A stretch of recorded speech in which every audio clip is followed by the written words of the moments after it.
السلام علیکم ورحمۃ اللہ وبرکاتہ۔ انجینئر محمد علی مرزا کا ایک کلپ عید سے 2 دن پہلے کسی چینل کے اوپر آیا ہے، اور اس کو ایک بھائی نے آج مجھ سے شیئر کیا عید کے دن، کہ وہ کہتے ہیں کہ عید اور جمعہ جب ایک دن آ جائیں تو حکمرانوں پر بھاری ہوتا ہے۔ اس کی وجہ یہ ہے انجینئر مرزا کے مطابق کہ یہ حضرت معاویہ کی سنت ہے، کہ حضرت معاویہ جو ہے وہ انہوں نے مسجد کے ساتھ ایک مقصورہ بنایا ہوا تھا، وہ اسی میں آتے تھے، اسی سے چلے جاتے تھے تاکہ ان پہ حملہ نہ ہو، اور اسی طرح جو ہے انہوں نے 20 سال حکومت کر لی، اور اگر بندہ 2 دفعہ گھر سے باہر نکلے تو 2 دفعہ اس پہ اٹیک ہونے کا خطرہ ہوتا ہے، اور پہلے بھی 3 خلفائے راشد جو ہے وہ شہید ہو چکے ہیں، حضرت عمر، حضرت عثمان، حضرت علی رضی اللہ تعالی عنہم اجمعین، تو حضرت معاویہ رضی اللہ تعالی عنہ نے مقصورہ بنا کر اسی میں آتے جاتے تھے۔ اور لوگ مجھے بھی کہتے ہیں کہ میں بھی اپنے ڈربے سے باہر نہیں نکلتا، تو میں تو حضرت معاویہ کی سنت پر عمل کرتا ہوں، اور پھر عمران خان بھی تو کنٹینر میں رہتا ہے، اور جو بھی ہے پوری ایک جو ہے نا۔ اچھا، یہ مسئلہ یہ ہوتا ہے نا، یہ اپنی عقل سے دین پڑھاتا ہے، مسئلہ سارا یہ ہے۔ اس نے حدیث کی کتابیں پڑھی ہوتی تو اس کے اوپر بات واضح ہوتی کہ یہ جو لوگوں نے بنا لیا ہے نا کہ حکمرانوں پر بھاری ہوتی ہے، یہ تو ایک غلط رنگ دے کر لوگوں نے اسے مشہور کر دیا ہے، اور ایسی جو ہے ملک اور حکمرانوں کے لیے یہ چیز بھاری ہوتی ہے، اس بات کی کوئی اصل نہیں ہے۔ اچھا، صحابہ کرام سے اور احادیث مبارکہ کے ذخیرے سے میں آپ کو صحیح بات سمجھاتا ہوں تاکہ آپ کو علم حاصل ہو۔ اس لیے ہم کہتے ہیں مرزا جہلمی کی مجلس میں بونگیاں اور پھکیاں ملیں گی، علم نہیں ملے گا، 2-4 نمبر بیان کرنے تھے، علم نہیں ظاہر ہوتا۔ اب ہم حدیث مبارکہ کے ذخائر سے دیکھتے ہیں۔ پہلی روایت حضرت ابو عبیدہ رضی اللہ تعالی عنہ بیان کرتے ہیں کہ میں ایک مرتبہ عید کے موقع پر حضرت عثمان ابن عفان رضی اللہ تعالی عنہ کے ہمراہ حاضر ہوا، اور یہ جمعے کا دن تھا۔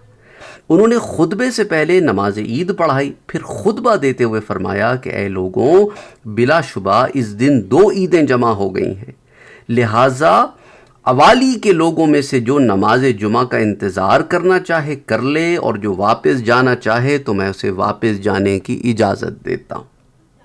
ٹھیک ہوگی بات؟ اور یہ روایت جو ہے یہ صحیح بخاری کی روایت ہے، کتاب الاضحیٰ میں۔ تو صحابہ کرام میں خلفاء راشدین کے زمانے میں ایسی دونوں عیدوں کا جمع ہونا ایک ہی دن حضرت عثمان خطبے میں بیان فرما رہے ہیں۔ تو اچھا، تو صحابہ کرام کے زمانے میں یہ ایک واقعہ ہو گیا۔ اچھا، اب جب جمعے کے دن عید آ جائے تو شرطی طور پر کیا کرنا چاہیے؟ تو اسلامی تعلیمات کے مطابق نماز عید تو معمول کے مطابق ہی ادا کی جائے گی۔ البتہ جمعے کے متعلق بعض علماء کا موقف یہ بھی ہے کہ اختیار ہے، اگر کوئی چاہے تو مسجد میں حاضر ہو کر جمعہ پڑھ لے، اور اگر چاہے تو جمعہ نہ پڑھے۔ البتہ جمعہ نہ پڑھنے کی صورت میں اسے نماز ظہر کی ادائیگی ضروری ہے، خواہ اکیلا پڑھے یا باجماعت۔ لیکن اسے منحوس خیال کرنے کی بات جو ہے یہ لوگوں نے خود بنا لی ہے، بجائے اس کے کہ انجینئر صاحب اس کا رد کرتے۔ انہوں نے ساری کی ساری انہوں نے حضرت معاویہ پر بات کرنی ہوتی ہے ہر جگہ، وہ آج انہوں نے حضرت معاویہ پر پھر ایک دفعہ بات کی، اور ان کی حکومت جو 20 سال چلتی رہی اس پہ تان کیا، اور حضرت معاویہ کو آج استعمال کیا اپنے آپ کو بچانے کے لیے۔ یہ انسان جو ہے یہ ابن الوقت ہے، یہ بڑا شاطر آدمی ہے، اس لیے ہم آپ سے کہتے ہیں یہ بڑا بھولا بنتا ہے، یہ سب ڈھونگی ہے، اندر بڑا شاطر آدمی ہے یہ۔ تو اس لیے یہ ساری باتیں جو ہیں یہ توہم پرستی ہے، اس کا دین اسلام سے کوئی تعلق نہیں ہے، کوئی دن منحوس نہیں ہوتا۔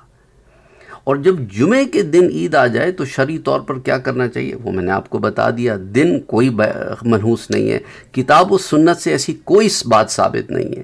اگر ان دونوں کے اجتماع سے نحوست یا بدشگونگی کا کوئی مسئلہ ہوتا تو حضور صلی اللہ علیہ وآلہ وسلم ہمیں بیان فرما دیتے۔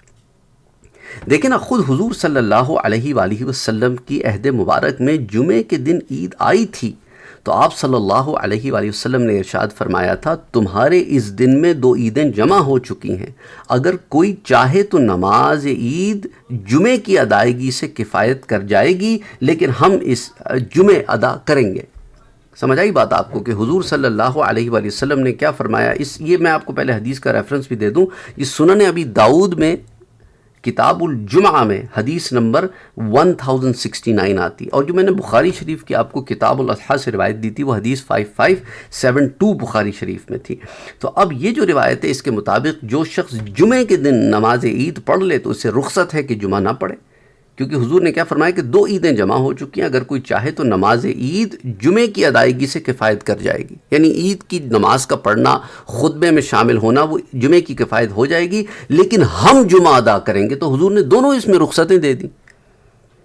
اس کو جو ہے وہ حکمران جو ہے اس کو ورنریبل ہوتے ہیں اور یہ ہوتے ہیں کہ اپنے دماغ سے تانا بانا بننے والی انجینئر مرزا کی عادت ہے۔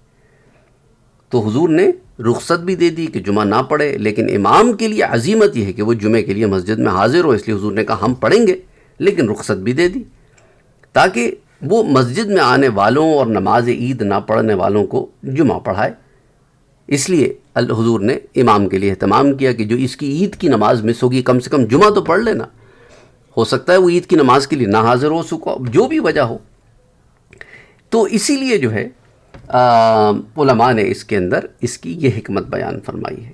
اور ایاز بن ابی رملہ شامی سے مروی ایک حدیث میں وہ کہتے ہیں کہ میں اس وقت حضرت معاویہ بن ابی سفیان رضی اللہ تعالی عنہ کے پاس موجود تھا جب انہوں نے حضرت زید بن ارقم سے پوچھا کیا تمہیں رسول صلی اللہ علیہ وآلہ وسلم کی خدمت میں حاضری کا کبھی ایسا موقع ملا کہ ایک ہی دن میں 2 عیدیں جمع ہو گئی ہوں؟ تو انہوں نے فرمایا جی ہاں۔ تو حضرت معاویہ رضی اللہ تعالیٰ عنہ نے پوچھا تو پھر حضور صلی اللہ علیہ وآلہ وسلم نے اس دن کس طرح عمل کیا؟ تو انہوں نے فرمایا آپ نے نماز عید پڑھائی اور جمعے کے لیے رخصت دے دی اور فرمایا کہ جو شخص پڑھنا چاہے وہ پڑھ لے۔ اور یہ روایت بھی جو ہے یہ سنن ابی داؤد میں ہی ہے، لیکن کتاب الصلاح میں حدیث نمبر 1070 ہے۔ تو اس حدیث سے کیا معلوم ہوا کہ عام لوگوں کے لیے رخصت ہے، لیکن امام کو عزیمت پر عمل کرنا ہوگا، کیونکہ حضور صلی اللہ علیہ وآلہ وسلم سے اسی طرح ثابت ہے۔ تو دیکھیں نا حضرت معاویہ یہ مسئلہ اصحاب رسول سے پوچھ کر اس پر عمل کر رہے ہیں، لیکن انجینئر محمد علی مرزا کا آپ دیکھیں کہ اس نے بغض معاویہ رضی اللہ تعالیٰ عنہ میں یہاں پر بھی تان تشنے سے باز نہ آیا اور حدیث ایک پیش نہیں کی۔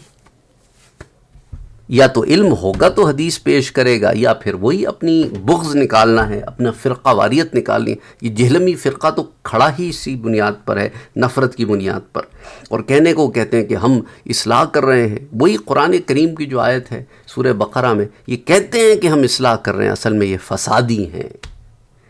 تو اب اس حدیث سے ہمیں کیا معلوم ہوا کہ عام لوگوں کے لیے رخصت، لیکن امام کو عزیمت پر عمل کرنا ہے، کیونکہ حضور صلی اللہ علیہ وسلم سے اسی طرح ثابت ہے۔ پچھلی روایت میں بھی میں نے آپ ذکر کیا۔ اچھا، حضرت نعمان بن بشیر رضی اللہ تعالیٰ عنہ سے روایت ہے کہ رسول اکرم صلی اللہ علیہ وآلہ وسلم نماز جمعہ اور عید دونوں میں سورۃ الاعلیٰ اور سورۃ الغاشیہ کی تلاوت کرتے تھے، اور جب کبھی جمعہ اور عید ایک ہی دن جمع ہو جائیں تو دونوں نمازوں میں ہی ان دونوں صورتوں کی تلاوت فرماتے تھے۔ یہ روایت جو ہے یہ صحیح مسلم کی روایت ہے، کتاب الجمعہ میں حدیث 878۔ تو اس سے کیا معلوم ہوا کہ حضور صلی اللہ علیہ وسلم خود دونوں کے پڑھنے کا اہتمام کرتے تھے، اس لیے تو صحابی بتا رہے ہیں کہ حضور دونوں میں وہی صورتیں پڑھتے تھے۔ تو کیا واضح رہا کہ جو لوگ نماز عید پڑھنے کے بعد نماز جمعہ میں شریک نہ ہوں، ان کے لیے ضروری ہے کہ وہ نماز ظہر 4 رکعت ادا کریں، اور خود اکیلے اکیلے پڑھ لیں یا باجماعت کر لیں، جماعت کریں تو بہتر ہے۔ چونکہ مسجد میں جمعہ ہو رہا ہے تو ہو سکتا ہے کسی کے گھر میں وہ جماعت سے کر لیں۔ بہرحال حضرت عطا ابن ابی رباح جو مشہور تابعی ہیں رحمۃ اللہ علیہ بیان کرتے ہیں کہ حضرت عبداللہ ابن زبیر نے ہمیں جمعے کے دن نماز عید پہلے وقت میں پڑھائی، پھر جمعے کے لیے گئے تو حضرت عبداللہ ابن زبیر باہر نہ نکلے اور ہم نے اکیلے اکیلے ہی نماز پڑھ لی۔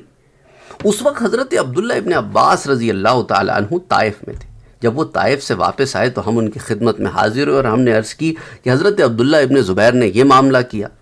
تو حضرت عبداللہ ابن عباس نے فرمایا ناراض کیوں ہوتے ہو، پریشان کیوں ہوتے ہو، انہوں نے تو سنت پر عمل کیا ہے۔ سمجھ آئی بات آپ کو؟ حضرت عبداللہ ابن عباس کیا کہہ رہے ہیں؟ حضرت عبداللہ ابن زبیر نے تو سنت پر عمل کیا ہے، تو حضرت معاویہ کے کھاتے میں یہ بات ڈال دینا سراسر ناانصافی ہے۔ اور یہ روایت بھی سنن ابی داؤد کتاب الصلاۃ میں حدیث 1071 موجود ہے۔ تو حضرت عبداللہ ابن زبیر بھی عمل کر رہے ہیں، حضرت عبداللہ ابن عباس اسے سنت کا عمل کہہ رہے ہیں کہ حضور نے رخصت دی ہے۔ تو ممکن ہے کہ حضرت عبداللہ ابن زبیر نے نماز ظہر گھر میں ادا کر لی ہو، اس لیے وہ باہر نہیں نکلے ہوں۔ بہرحال امام کو رخصت پر عمل کرنے کے بجائے عام یہی ہے کہ عزیمت اسی پر ہے کہ وہ جمعہ بھی پڑھائے. ہاں اگر نمازیوں کی تعداد محدود اور سب کے اتفاق سے جمعہ نہ پڑھنے کا اتفاق کر لیا گیا تو اس صورت میں سب نماز ظہر ادا کریں گے. اور یہ میں نے دیکھا ہے ہمارے بعض اساتذہ جن کا تعلق البانیہ سے ہے، وہ ان کے ہاں یہی ہے کہ اگر جمعہ اور عید ایک ہی دن پڑ جائے تو ان کے ہاں زیادہ رجحان یہی ہے کہ وہ پھر جمعہ نہیں پڑھتے، ظہر پڑھتے. لیکن بعض ایسے حضرات کی وجہ سے جو اس دن جمعہ بھی پڑھنا چاہتے ہیں تو ایک مختصر جماعت کو وہ جمعہ پڑھا دیتے ہیں اور مختصر جمعے کا خطبہ دیتے ہیں. جیسا کہ ہماری مسجد میں چونکہ البانیہ ہی کے امام ہیں، ان کے ہاں یہی ہے کہ وہ پھر یہی ہوتا ہے کہ جمعے کا پھر ایک 5-10 منٹ سے زیادہ کا خطبہ نہیں ہوتا. تو 10 منٹ میں نا آپ سمجھ لیں جمعہ اور جمعے کا خطبہ اور نماز دونوں ہو جاتی ہے. ہم نے 1:10 پہ شروع کیا تھا خطبہ انہوں نے، اور 1:20 پر ہم نماز کے ساتھ فارغ ہو گئے تھے، کیونکہ صبح ہم نے بڑی تفصیل کے ساتھ عید کا خطبہ بھی سنا. اور تو بہرحال یہ اس کا جو ہے احادیث مبارکہ سے اس کا یہ موقف ہے.